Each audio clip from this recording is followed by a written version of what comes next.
Hi, everyone. I was just asked a great question. I've gotten this question many times over because I'm a single entrepreneur, and that is, can you have platonic relationship with the opposite gender? The answer is yes and no.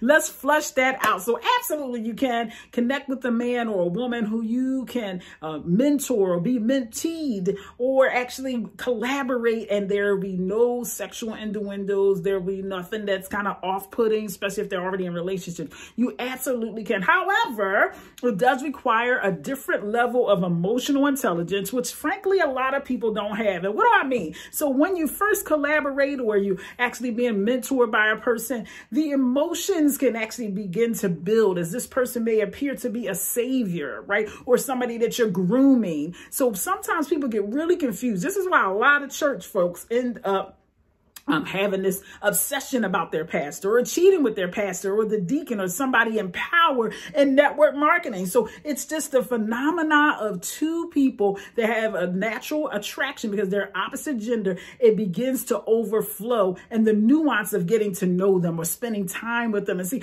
that's another key. How much time are you spending with that person that's supposed to be platonic? And where are you spending that time together, right? You want to keep it in public places amongst other people, or even if it's on a one-on-one, do it on Zoom. It doesn't have to be, definitely not in the hotel room during the yearly conference in that network marketing event. You don't want to create a space where it can end up getting tripped up, especially if you have a spouse. I've been in network marketing for a couple of decades, and I've seen plenty of families actually get broken up as a result of just not properly planning, not properly protecting that union and making sure that the space is clear to do what you came to do and not get tripped up. So for those that can do it, it takes a level of emotional intelligence that you think ahead so that you plan to win and to succeed and come out with the job well done, whether it's a collaboration, whether it's building a team, whether it's being a mentee or mentor. These are all strategic ways to build great relationships with people of the opposite sex.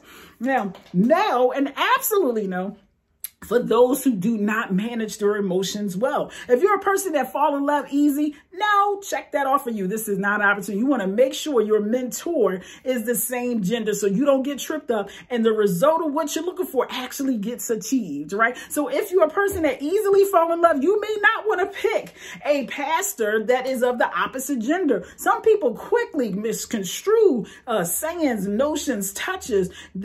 Listen, you want to stay away from that. You know who I'm talking to. You're the person that going, you right.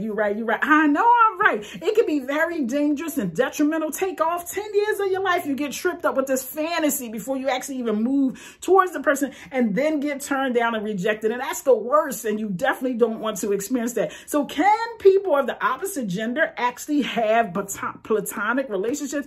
Absolutely. Can most? Absolutely not. Because most people won't do the work to have the emotional intelligence to maintain the relationship for what the value of what it is. Now, let me just put a little spin on this as we end this. Now, most people, when they get in awe with someone of the opposite gender that's in a relationship, you forget that they are who they are because they're in a relationship with that person. So once you take that person away, that other person away, you probably won't even like them anymore because the spouse they're with is making them better, is holding them accountable, is causing them to resonate in a higher frequency. So if you break that home up and bring them home, they're not even going to be the same person you fell in love with. So don't get it twisted. Don't fall for the okie doke. Get your own man, get your own lady. And if you're going to have a platonic relationship, make sure the boundaries are there for you first and that you have the integrity that when no one's looking, who are you? This is Focus from the Focus of Love. Bye-bye.